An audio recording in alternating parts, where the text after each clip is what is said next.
All right, everybody, welcome back to the Millennial Sales Podcast. This is your host, Tommy Tahoe Alemo. It's episode 225. Pumped that you're here, excited, happy midweek. We're getting after it. This is the podcast where young sellers come to learn how to close more deals, how to make more money, how to find that next job, the promotion, get better at skills, be more fulfilled in your job, all the things that are required from a successful salesperson. This is where we learn how to get there. So thanks for joining me. Really excited about today's episode. Before I get to my conversation with Kyle Lacy, I want to give a quick shout out to our sponsors. Just a note that this is just a, kind of like a 1-minute thing that we do, and I don't interrupt with ads throughout the rest of the conversation, unlike a lot of other shows. So first, shout out to Gong.io. Look, I love Gong so much that I went to work there. It is the #1 revenue intelligence platform. It helps CROs, VPs of sales, sales leaders, business development, customer success, marketers all do their job better by hearing the customer voice, by coaching their reps on how to perform better, by looking at deals and increasing your win rate on key deals by diving into the conversations and the risks in those deals. Learn more about your markets, all these things in one and more. Almost every single guest on this show happens to bring up Gong in one way or another, either online or offline, about how much they love it. So do yourself a favor, check it out. You can go to Gong.io to learn more, or hit me up on LinkedIn. I'm Tom Alemo on LinkedIn. DM me and I'll point you in the right direction. The other shout out for this week's podcast sponsor is Postal.io. In a world where everyone is automating and pushing out and spamming people, Postal wants to do the opposite. They want to do the inverse. They want to help you customize the gifts that you send to your customers and prospects and partners. So it's the brewery across the street. It's the florist on the street corner. It's personalizing that to really break through and create a connection with people, which I'm all for. I use a lot of things from them, but what I love is the handwritten notes that they do, but you actually type it. My handwriting's terrible, so I can type it out. It looks handwritten. It's relatively automated, so I can get it out to a bunch of podcast guests or customers, and it's a really nice touch for people. So I would highly recommend you check them out at postal.io. If anyone leaves a 5-star review for this podcast on Apple, and you go over and you DM that to me on LinkedIn, Postal will send you a Starbucks gift card. That'll be, good for whatever you want: coffee, green tea, black tea, breakfast sandwich, whatever it is that you want to get into. Postal will hook it up. That's a 5-star review on Apple Podcasts. You just go to the show. At the bottom, there's the ratings and reviews. Hit 5 stars, send that to me, and that's what you get. So give some love to Gong, give some love to Postal. Now let's move and transition over to this week's guest. I've got Kyle Lacy here. He's the CMO of Lessonly. I've been a user of Lessonly for a long time at multiple different companies. I love that he comes from very humble beginnings, getting into entrepreneurship out of school, started working in marketing on the tech side, places like ExactTarget, which got bought by Salesforce. He was in the venture capital world for a little bit. He is now at Lessonly. He's been there for about 4 years. Helped to grow that business, and is a strategic advisor at about a half dozen other hot SaaS companies. And so Kyle's got some great info to share around the SDRs. We talk about military history. We talk about how to grow a brand, how to do so in a really creative way. Really enjoyed this conversation. Without further ado, let's get straight into my chat with Kyle Lacy. Let's go.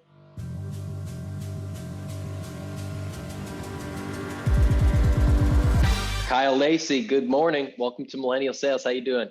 Good morning. I'm doing great. How are you doing? I'm doing well. I was half expecting from your LinkedIn that you wore a Mario outfit every single day, but I guess that was just for the pictures. I actually got this in the mail. Our vendor, Screenbroidery, sent me this. And if you're listening and not watching, this is a Mario hat, and then I also have a Luigi hat. That's hilarious. So I don't I do not wear it normally. Yeah. Yeah. Well, you never know. Well, I'm excited to have you on the show. I've been a fan of your content for a while. I've been a fan of Lessonly as a product for multiple companies that I've worked for as well. So excited to have you on. I thought a fun place to start, maybe fun for me and maybe not fun for you, is just kind of going back in time a little bit to, I see on your LinkedIn, the college days of Kyle Lacy. It looked like it took an extra fifth year to graduate or to get above the 2.0, which is not something that you would expect from someone of the professional success that you've had. So I'd love to just kind of level set there and learn a little bit about those days. Yeah, I did not apply myself in college. I did apply myself to things I enjoyed, and then Yeah. I didn't apply myself at all to things I didn't enjoy, which was mostly studying and economics and things that are customary to getting a degree, right? Um, so yeah, but I excelled in everything I really liked to do, and I think a lot of that just had to do with the fact that I didn't enjoy sitting in class and reading a textbook on a Ford business case study, right? Like Mm. I enjoyed getting out there, being active in the business world, doing internships, getting hands-on work than sitting in a classroom and and learning. So for me, I kind of use that story as just an example of how, if you work hard and you're good at what you do, it kind of you don't have to get a 4.0. Yeah. You can Yeah. fail and still be okay. You can still be okay. Yeah, yeah, and it's interesting because I didn't fail in college by any means, but I definitely wasn't the 4.0 student, and I think it goes specifically to the point of like wanting to learn about what you actually care about. Like I don't think I read a book from cover to cover other than Goodnight Moon until like I was probably 22 years old, and now I love reading because it's about things that I'm interested in. Sure. So I find that to just be an interesting concept. So you obviously took to the business world though once you got in there. Yeah, yeah, and for me it was I watched my dad growing up. My dad's always been an entrepreneur, and so he he helped me start a mowing company when I was in high school, picture perfect yard care in Anderson, Indiana, and we would Oof. do like direct mail. Oh Like I wow. would design postcards to send and hand them out, and we would do competitive type cards for the other mowing companies in the area. And so through all of that, I knew that after I graduated, I either wanted to work in business or start one. And that's when I worked as a designer for a while and then started an agency. Yeah. Yeah. So you kind of had that entrepreneurial spirit. I'm curious, how have you brought that to different companies? I imagine it might be challenging to be the person that runs the show and then come in and you have a boss or several bosses. Has that ever been a challenge? Yeah. Oh yeah. Oh yeah. Well, I think early on, God bless Jeff Roars, who was my boss at Exact Target, because I'm pretty sure. Well, I know if he saved me from being fired like twice. But if you're like when I started the agency, I was the product. Like I was selling my speaking. I was the one selling for the most part. And when you're in that environment, ego, it kind of is what fuels you. And my self-worth was built directly into that business, right? Like if the business was doing really well, I felt really good. If it was the opposite, I felt really bad. And so when you move into an environment like Exact Target, where I'm pretty sure they hired 500 people the year I joined, Mm. because it was just like we had won the market. They were going towards an IPO, and then of course we got bought by Salesforce. But it's just a different environment. So when you come in very ego driven as an entrepreneur and work in that environment, you have to check yourself, because it's more about team. The one thing, to answer your question, the one thing that I took away from entrepreneurship was proactivity. I think is probably the number one skill set, or just I'm very action oriented, and I always have been. And I think I learned that by running a business for 5 years, is that you have to be proactive, you have to be action oriented, you have to just do, fail, fail, fail constantly, because you're just throwing crap against the wall all the time. And I think Yeah. that has helped me at ExactTarget. It helps me at Salesforce. It helped me at OpenView, and it helps at Lessonly for sure. Yeah, yeah, absolutely. And I want to get into a little bit of the nitty gritty of Lessonly, and it's unique for me to have a CMO on this podcast or anyone in marketing. And one reason I had you on is because I appreciate the content that you put out, and the other is that I was listening to you on a different show and heard you, I think, on the Revenue Collective podcast, and heard you talk about the SDR's role into your organization. Yeah. And so I'd love to hear you first talk about like why that is the case for you. And then maybe we could talk a little bit about how the SDRs listen to the show. Maybe they do roll up under sales, or maybe it's marketing. I don't know how they can work with marketing to kind of differentiate themselves and get better at the craft. Yeah. So the reason SDRs, BDRs, so we have inbound SDRs and we have outbound BDRs, basically, Yep. right? That support the account executives. The reason they roll into marketing is twofold. Well, number one is that I believe in marketing owning a revenue number, a direct source revenue number. I'm not a huge fan of using influence as a way to measure anything for marketing, right? You either source revenue or you don't. So moving BDRs under marketing kind of helps shape that sourcing model, right? And number two, it helps unite top of funnel, right? Like we have a pretty strong inbound channel at Lessonly. So the inbound SDRs reporting into our inbound team makes sense. And then the outbound team, it helps with messaging. It helps to be forced on experience, like to talk to the SDRs and BDRs about experience matters, not necessarily the volume. And you got about the volume of your activity and stuff like that. The third thing is it forces alignment between sales and marketing. When marketing is the one producing a lot of the sourced revenue for AEs to hit quota, people talk, and they have to, because they are dependent. We are dependent on each other. So there's that has its pluses and minuses, but that's kind of I think I said two, but those are the three reasons. And do you think that SDRs have some sort of an advantage when they're getting pulled into all the marketing meetings, right? So they know about the tactics that you're putting out there, about the campaigns that are being run, things like that. Because if they're working in the sales org, they might learn a little bit more about like sales tactics and things like that. And maybe there's more people that are talking to them about how to cold call or whatever it might be. But do you think there's an advantage to knowing where your team's head is at as you're talking about how you're bringing leads in the door? Yeah, it is. We learned the hard way though, because we were including a lot of the SDRs and BDRs in all marketing meetings, and that's just too much. For me, it's campaign alignment. They don't necessarily need to know about paid ads and social ads and what goes into building a conference. And now what's interesting is that they will volunteer to help on things like, I want to help at the conference, I want to help at some of these virtual field marketing events or whatever. But we try to be mindful of time. But it does help when we have like our quarterly review meetings where it's the SDRs, BDRs, marketing, demand, brand all together, because things will come up, like insights will come up and opportunities for improvement will come up that might not have been surfaced if the SDRs weren't involved. Like that messaging didn't work, or why were we targeting that industry or whatever.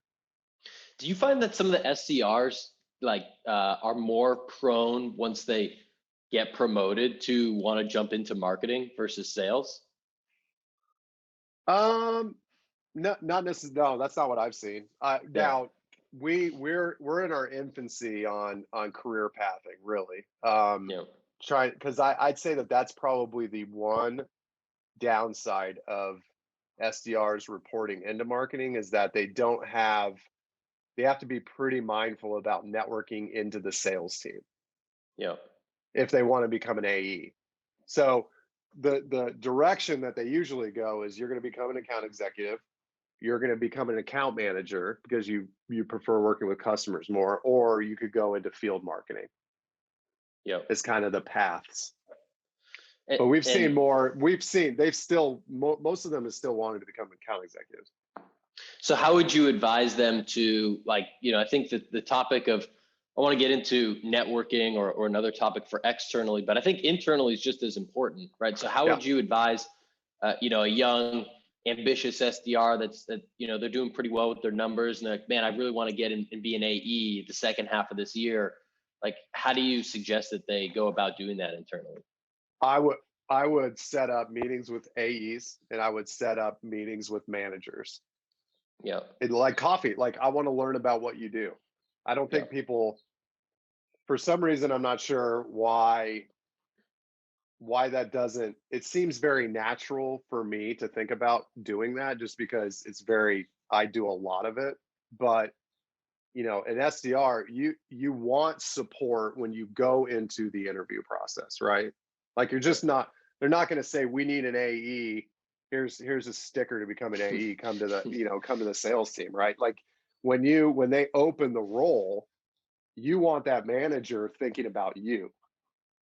And the only way you could do that is to market yourself internally, right? And there's tons of different, like at Lessonly, we're 230 people. It's a very different thing at like a Salesforce, but there's similarities, right? Like, if you want to work for a manager, if you want to learn from somebody, if you want to eventually be a manager, you should at least surround yourself with people that have done it or are doing it. If only it was as easy as someone handing you a sticker. Same with a contract. yeah, exactly.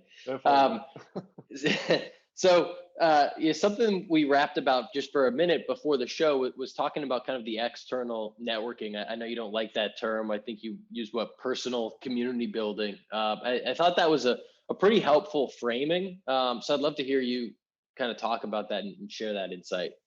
Yeah, I am the thing we talk about at Leslie on my team, and I've said before on other podcasts and whatever, is if you do brand building appropriately, you should never have to use your resume to get a job. Now, that is, I understand that is that's kind of a lofty goal for everyone, and I understand there's tons of people in different situations, socioeconomic, but at a whole, you want to be able to build a community of people around you that will support you in whatever you're trying to do. For me, it's Revenue Collective, where I have peers that are other CMOs that I can go ask if I have an issue, if I have questions about dealing with the CEO, if I have questions about how to build out an account planning model, I go to them and I ask. If I am concerned about a team member, I go to them and ask how they've handled it. But community building just allows you to be able to be stronger in your career. I'm going to back up here for a second. I've had way too many conversations with people where they've put their head down and focused primarily on their job and have stuck their head up 4 or 5, 10 years later and have no idea where to go. Like, the company was sold, or they decided they didn't like the job anymore because they didn't spend the time developing their community outside, right? Like, if you wanted to, I don't know why you would want to do this, but if you eventually wanted to leave Gong, right, there are probably a handful of people you would send notes to and say, hey, do you know of opportunities? Yeah. Right. Same with me. That's what happened last year. Right. Right. So, but that's the key, is that you have those people that you could send notes to.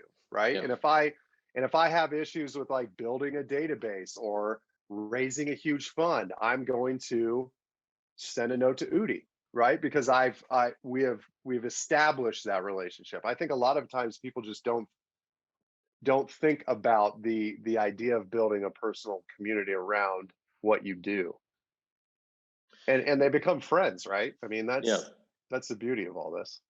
Yeah, absolutely. So how much, I know this is a tough question, but how much time roughly should one spend if I'm an AE, or, I'm in the first 5 years of my career, I'm not a C-suite person, I'm still kind of like, what do they say, cutting your teeth a little bit. Like, how much time do I spend? And let's say I'm a member of Revenue Collective, just because we're both members, and that's maybe an easy place to start meeting people. Like, how do I go about that and work that in my week while I still hit my numbers? Yeah, uh, it is a hard question, but I'd say that having 3 or 4 coffee meetings a week, Yep. and that, and I don't, this whole idea that we can't network and still hit our number, you're just bad at time management if you can't do that. I mean, Yeah. I don't like, I probably have too many meet and greet meetings a week, but I'll have 5 to 6 a week of just sharing stories or meeting other CMOs or talking to sales reps or whatever. Um, when I first moved to Indianapolis after I graduated college, I had 5 to 6 coffee meetings a week. Um, and it's just so much easier now in a virtual environment, of course. But I'd spend an hour to 2 hours a week meeting people. And you never know which of those people is going to turn into a really good friend, a really good Exactly. contact, someone that, ends up offering you a job or whatever it might be. And oftentimes it can be kind of a crapshoot. Sometimes you leave those and you're like, oh, I'll never talk to that person again. But there's sometimes where it's like, Well, man, that yeah, was like, that felt like a family member. yep. And the one thing that I did not, and I still don't do well, which I'd highly encourage everybody listening or watching this to do, is build some type of personal CRM and make sure that you are keeping track of the people you're meeting. Make sure you're noting down, like this is like Dale Carnegie Sales 101. It's like, Yeah. remember birthdays, remember that they have kids, remember what they're passionate about, because the the fact that you can remember those things is going to set you apart from everyone else, because nobody does it. Nobody tries to be more human in this process of like meeting people, and that's where I wish that I had put together a personal CRM a long time ago and Mm, managed that mm. appropriately. Yeah, that's a great idea. I'm curious. So you're meeting people all the time. Let's just say I'm an AE. I'm meeting people. I'm starting to build this up. Okay, that's good. That's good. Like, how often now am I gonna like circle back with these people? Because you don't want to be the person that's like every 3 months is like, hey, I need you to help me with this thing. Right. You know, maybe that plays into the personal CRM. Like you drop them a text every once in a while, or say, hey, how you doing, stuff like that. But I'm just curious if you've mastered that skill at all.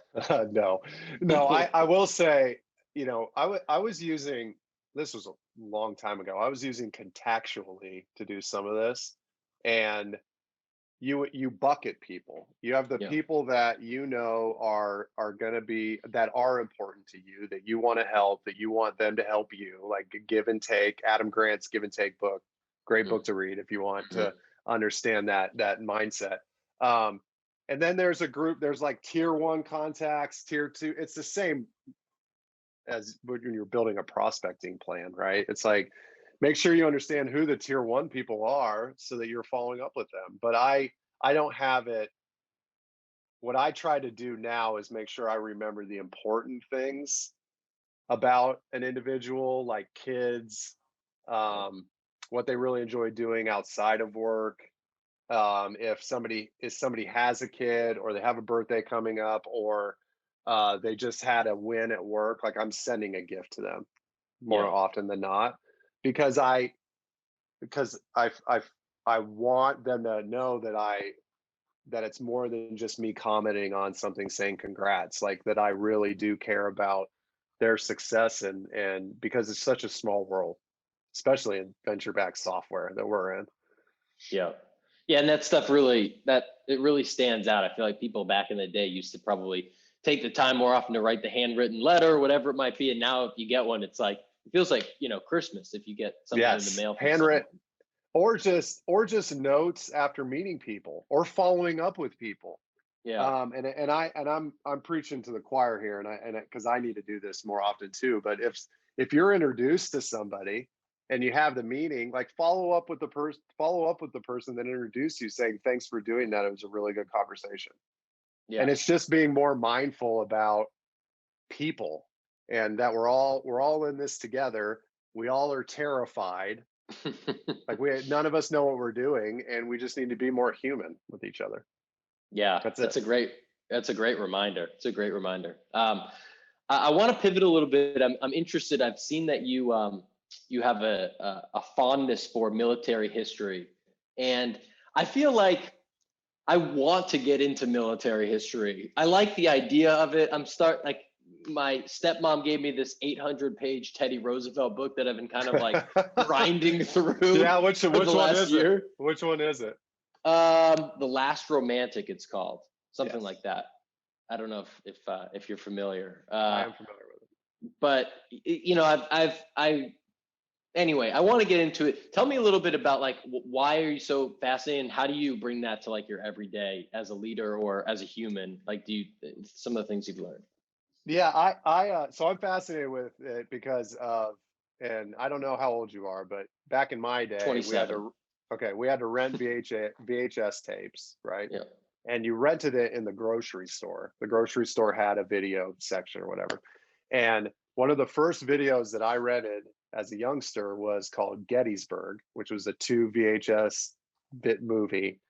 It is a terrible movie. Do not watch it if you haven't watched it. It's horrid.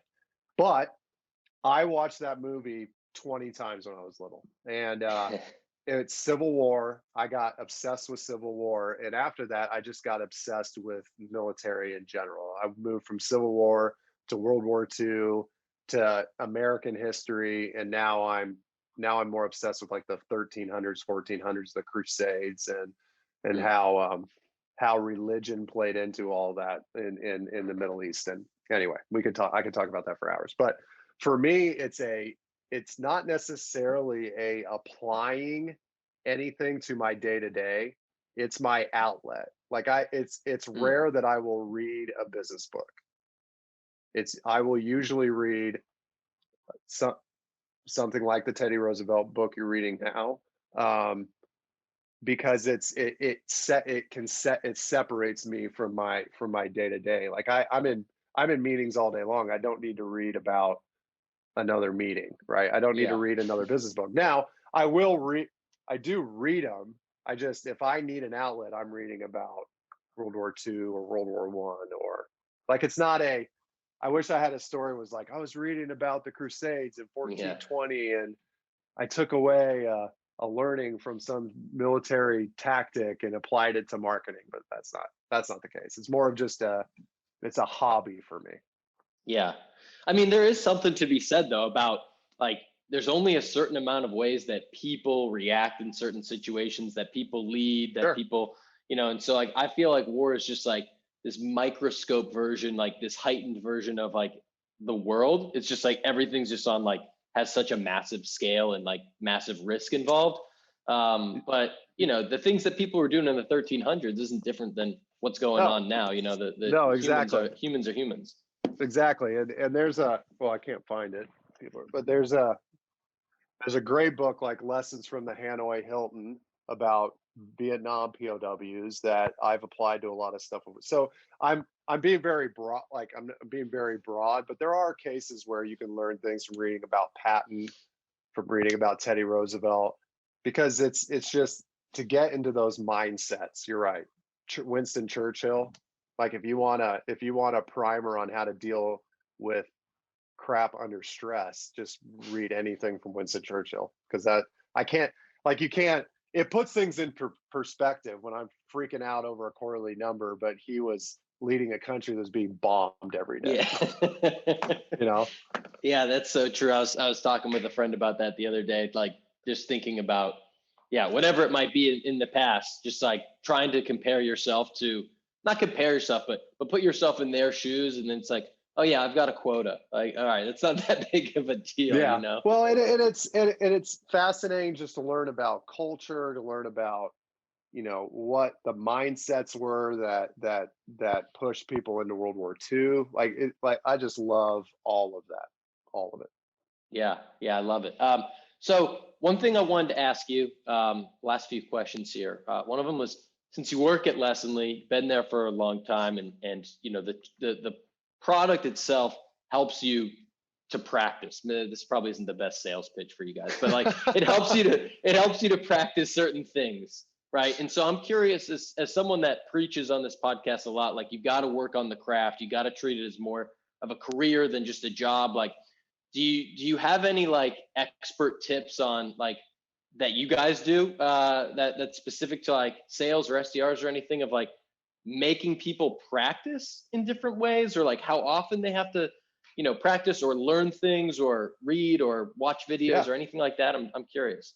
I think from a marketing perspective, at least with SDRs and AEs, enablement and practice is very important. Like if we have a new product launching, or if we have a new persona, or let's say we're going into financial services as an industry, the enablement initially is fine to learn about the industry, to learn about the contacts, the titles, the use cases, the personas, right?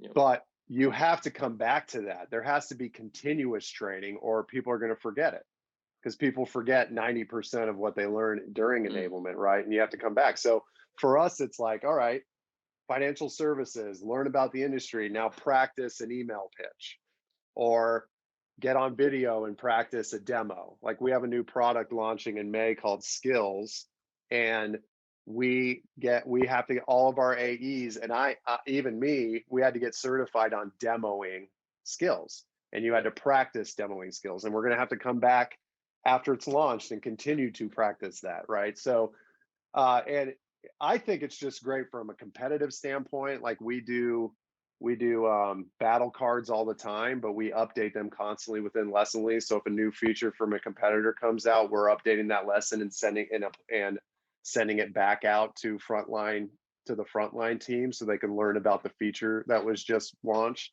There's a lot of different ways, but it's really just around knowledge development and learning, practicing that in your channel, whether email, phone, webcam, whatever, and then continuously coaching on it. And because we use our product pretty religiously at Lessonly. Yeah. I love it. Maybe my last question, or one of the last questions. I have a section of the podcast that I call the selfish section, where I make an ask that's just for me. It's not for the audience. How do I get my hands on some of that llama gear? I saw the hat. There's some sort of like black baseball hat that I need to have. So you can, you and I can talk about this after we get off, but we have our own clothing line called Ollie Llama and Co. Yeah. And it's at ollielllama.co, and you can go buy. It's not Lessonly. It's an actual e-commerce shop, and it's a brand. It's a clothing line for us. So you can go. It doesn't have an L on it because it's just our Ollie Llama mascot, but you can go buy whatever you want there. So is that, I try to ask, like, is that a major kind of like, not major, but what's the deal there? Like that's just like building the brand. That's just kind of like a fun thing. Like you send to customers and stuff. Or I love that idea. I think that initially it was, hey, it's crazy, but let's start a retail brand. That was the first thought. And then what happened was, it makes it really easy for us to send gifts to people without asking for their address, because we can create promo codes. For our holiday gift for all of our customers, we sent out an email saying, hey, here's a $20 gift card to Ollie Llama and Co. But go buy whatever you want, right? Awesome. And reps use it within the sales process, right? Like we use Postal at Lessonly, and being able to send that stuff is great because it's high end, and it's not just another t-shirt with, like, I have enough swag. I have enough Yetis. Yeah. Like I have like 50 of them, right? I don't need another Yeti, but it's cool if I have a really cool sweatshirt that doesn't have the brand on it, but it was given to me from a company. And llamas are just inherently cool. I know we got lucky that llamas just became really cool in like Yeah. 2018, 2017. I love You it, know what man. happened is Yeah, that what? Joanna and Chip Gaines, or is it Joanne Gaines?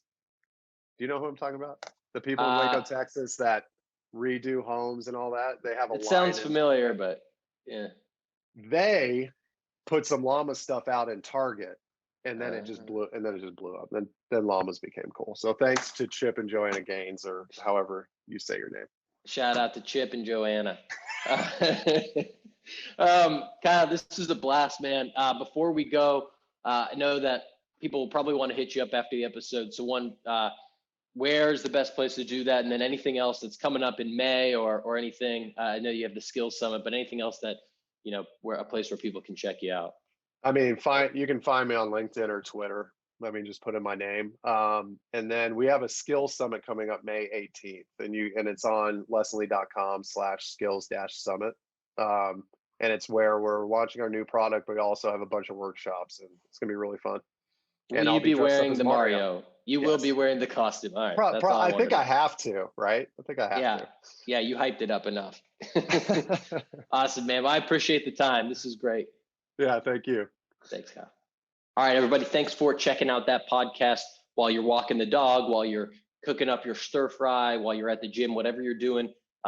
Two things. Number one, please head over to Apple and give this show a 5-star review.